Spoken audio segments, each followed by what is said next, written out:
नमस्कार बच्चों, जय माता दी। और आज हम लोग पढ़ने वाले हैं कक्षा 10वीं के विज्ञान का अध्याय 8, जिसका नाम है जैविक प्रक्रियाएं, नियंत्रण एवं समन्वय।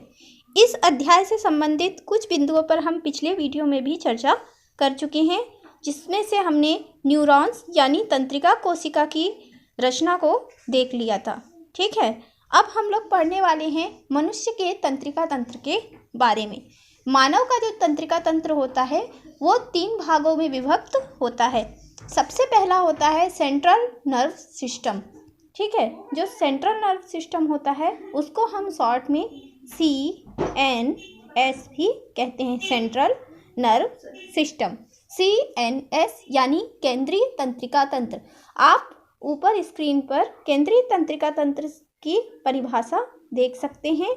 यहाँ पर देखिए, तंत्रिका तंत्र का वह भाग, ठीक है, यहाँ पर आपको दिखाई दे रहा होगा, तंत्रिका तंत्र का वह भाग जो संपूर्ण शरीर तथा स्वयं तंत्रिका तंत्र पर नियंत्रण रखता है और शरीर के मुख्य अक्ष पर स्थित होता है।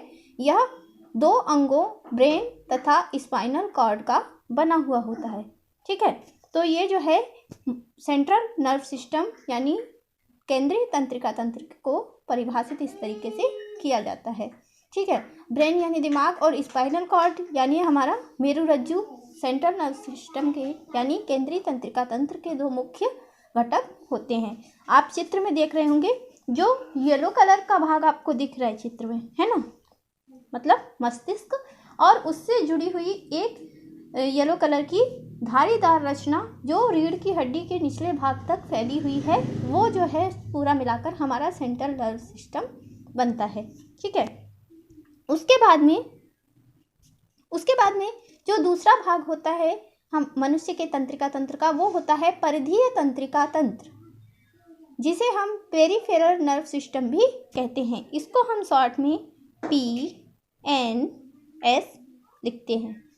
ठीक है, सेंट्रल नर्व सिस्टम CNS और परिधीय तंत्रिका तंत्र यानी पेरिफेरल नर्व सिस्टम यानी PNS।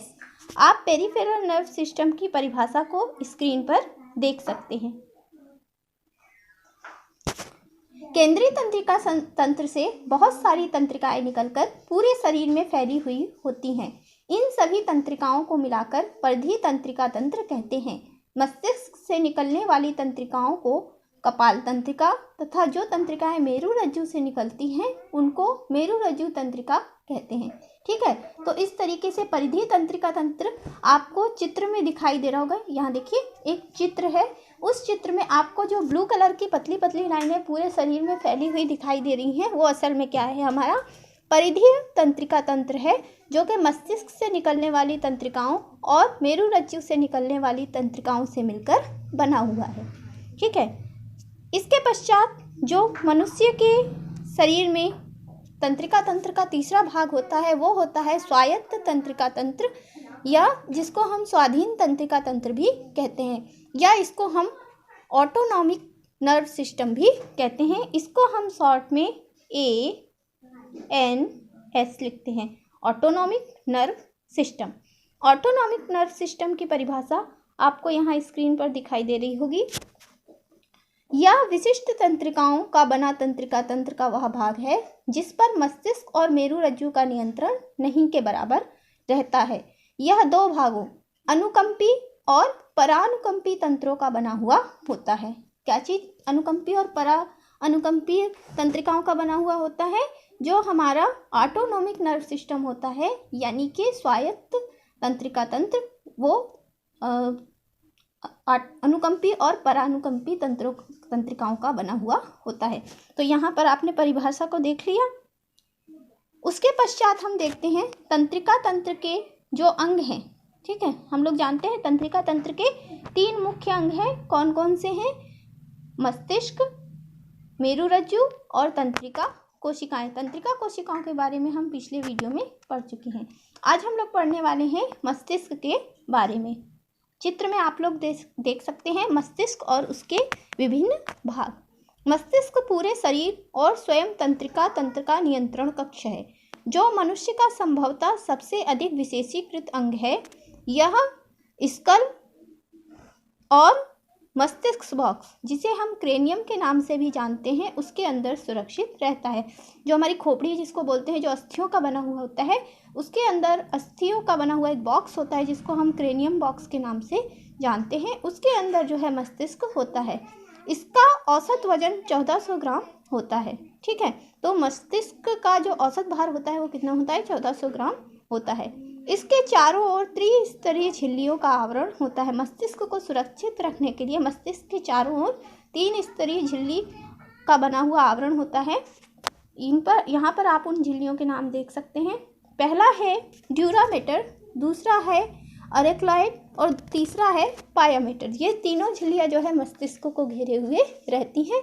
इसके अतिरिक्त वहाँ पर एक द्रव पदार्थ भी भरा हुआ होता है जो कि मस्तिष्क को बाह्य आघातों से सुरक्षित रखता है। मस्तिष्क की रचना, मस्तिष्क को हम 3 भागों में विभाजित कर सकते हैं। सबसे पहला होता है अग्र मस्तिष्क। अग्र मस्तिष्क में दृष्टि, गंध तथा श्रवण केंद्र स्थित होते हैं।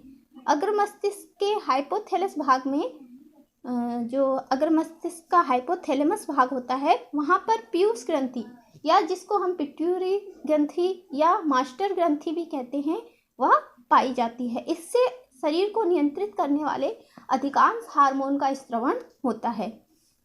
जो हमारा अग्र मस्तिष्क होता है, यहाँ से भूख, प्यास और शरीर का ताप नियंत्रण जैसी क्रियाएं हाइपोथैलेमस भाग में होती हैं। ठीक है, और अग्र मस्तिष्क में दृष्टि, गंध तथा श्रवण, इन क्रियाओं के केंद्र स्थित होते हैं। ठीक है, उसके बाद में आता है मध्य मस्तिष्क। मध्य मस्तिष्क यह प्रतिवर्ती क्रियाओं पर नियंत्रण करता है। मध्य मस्तिष्क के एक भाग में जो मध्य मस्तिष्क होता है, वहाँ पर प्रतिवर्ती क्रियाओं का नियंत्रण किया जाता है। उसके पश्चात आता है पश्चिम मस्तिष्क। पश्चिम मस्तिष्क के एक भाग मेडुला ऑब्लांगेटा में अनैच्छिक क्रियाओं का नियंत्रण होता है, जैसे श्वसन करना, हृदय का धड़कना, आहार नाल का संकुचन आदि। ये सब पश्चिम मस्तिष्क के नियंत्रण में होने वाले कार्य हैं। ठीक है, तो ये जो है हमारा मस्तिष्क और उसके विभिन्न भाग तथा उसमें उपस्थित कुछ ग्रंथि तथा उनके कार्यों के बारे में बताया है। अब देखते हैं जो हमारा तंत्रिका तंत्र है, उसका दूसरा मुख्य अंग यानी मेरुरज्जु, जिसे हम स्पाइनल कॉर्ड के नाम से भी जानते हैं। स्पाइनल कॉर्ड मस्तिष्क के मेडुला ऑब्लांगेटा का पिछला भाग। हमने बताया कि पश्चिम मस्तिष्क का जो अंतिम भाग होता है उसको हम किस नाम से जानते हैं? Medulla oblongata.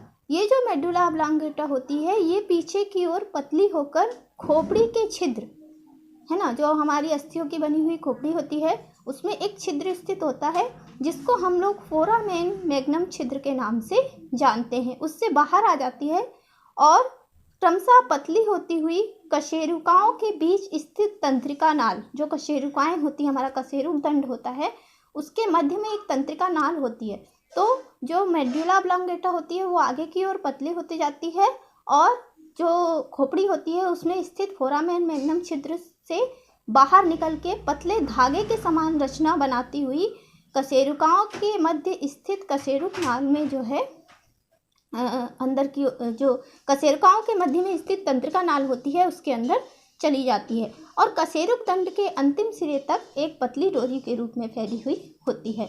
इसको हम जो है मेरुरज्जु कहते हैं।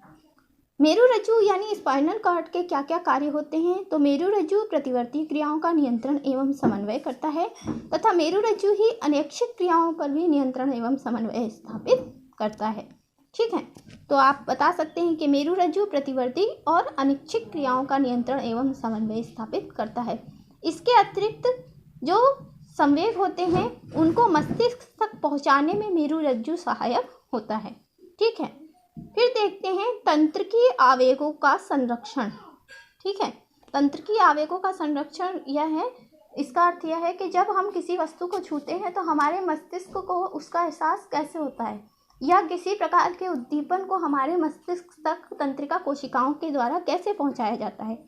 तंत्रिकीय आवेश बाह्य तथा आंतरिक परिवर्तनों, उद्दीपनों का अनुभव संवेदी अंगों के द्वारा किया जाता है। सबसे पहले हम देखेंगे तंत्रिकीय आवेग किसे कहते हैं। तो यहाँ पर आप तंत्रिकीय आवेग की परिभाषा देख सकते हैं।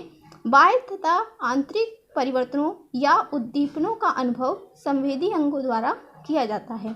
इन अंगों की कोशिकाएं जो कि संवेदी प्रकृति की होती हैं, उद्दीपनों को ग्रहण करके उत्तेजित हो जाती हैं और इन उद्दीपनों को तंत्रिका तंतु में पहुंचा देती हैं। इसी तंत्रिका तंतु के उद्दीपन को तंत्रिकी आवेग या प्रेरणा या संवेग कहते हैं। एक बार फिर से देखते हैं। बाह्य तथा आंतरिक परिवर्तनों या उद्दीपनों का अनुभव संवेदी अंगों द्वारा किया जाता है। जब भी शरीर के अंदर या बाहर किसी प्रकार का परिवर्तन होता है या कोई उद्दीपन हमारे किसी ज्ञानेंद्रिय के द्वारा ग्रहण किया जाता है या मसल्स के द्वारा ग्रहण किया जाता है, अस्थियों के द्वारा, मसल्स के द्वारा, है ना, तो वो जो है उद्दीपन संवेग के रूप में हमारे शरीर में आगे बढ़ता है, एक संकेत के रूप में। संवेग क्या है? एक संकेत है ना, या इसको हम आवेग भी कह सकते हैं। ठीक है। इन अंगों की कोशिकाएं जो कि संवेदी प्रकृति की होती हैं, कौन सी कोशिकाएं संवेदी प्रकृति की होती हैं? हमारी तंत्रिका कोशिकाएं। तंत्रिका कोशिकाएं संवेदी प्रकृति की होती हैं। ठीक है। उद्दीपनों को ग्रहण करके उत्तेजित हो जाती है। तंत्रिका कोशिकाओं को जब उद्दीपन प्राप्त होता है तो उनके अंदर भी जो है एक आवेग संचित हो जाता है। इन उद्दीपनों को तंत्रिका तंतुओं में वे पहुंचा देती हैं। इसी तंत्रिका तंतु के उद्दीपन को तंत्रिकी आवेग कहते हैं या तंत्रिकी प्रेरण या तंत्रिकी संवेग कहते हैं। ठीक है। अब इन तंत्रिकी संवेगों को एक तंत्रिका कोशिका दूसरी तंत्रिका कोशिका को किस प्रकार से प्रदान करती है? तो मूल रूप से जो है युग्मानुबंध में आवेग का संचरण होता है। अब ये युग्मानुबंध क्या चीज़ है? जहाँ पर दो न्यूरॉन यानी दो तंत्रिका कोशिकाएं आपस में जुड़ते हैं, उस स्थान को हम युग्मानुबंध कहते हैं। ठीक है। वहाँ पर आवेगों का संचरण रसायनों की सहायता से होता है। अब देखिए, दो न्यूरॉन जहाँ पर जुड़ते हैं उस स्थान को हम साइनेप्टिक घुंडियों के नाम से जानते हैं। ये जो दोनों न्यूरॉन की साइनेप्टिक घुंडियाँ होती हैं, उनके बीच में थोड़ा सा स्थान खाली होता है। ठीक है। जब किसी प्रकार का आवेग किसी भी न्यूरॉन के द्वारा ग्रहण किया जाता है तो उस न्यूरॉन की साइनेप्टिक घुंडी से एक प्रकार का रसायन जिसका नाम होता है एसिटाइल कोलिन, एक बार फिर से देख लीजिए, उस रसायन का क्या नाम होता है? Acetyl choline. ये रसायन जो है साइनेप्टिक घुंडी से निकलकर बाहर आ जाता है और दूसरे जो न्यूरॉन की साइनेप्टिक घुंडी होती है, घुंडियाँ होती हैं, उससे जो है टच करता है, जिसके कारण आवेग एक न्यूरॉन से निकलकर दूसरे न्यूरॉन में चला जाता है। इस प्रकार से आवेगों का संचरण युग्मानुबंध के द्वारा होता है। इसको आप हार्मोनल संचरण भी कह सकते हैं। ठीक है। तो यहाँ पर जो है आज हमने पढ़ा कि मस्तिष्क की रचना किस प्रकार की होती है और हमारे शरीर में कौन कौन से तंत्रिका तंत्र के भाग पाए जाते हैं तथा किस प्रकार से तंत्रिकी आवेगों का संचरण होता है, इसके बारे में आज के वीडियो में हमने पढ़ लिया है। और अगर आपको ये वीडियो पसंद आया तो हमारे चैनल को लाइक कीजिए, सब्सक्राइब कीजिए और ज़्यादा से ज़्यादा उसको शेयर कीजिए। धन्यवाद।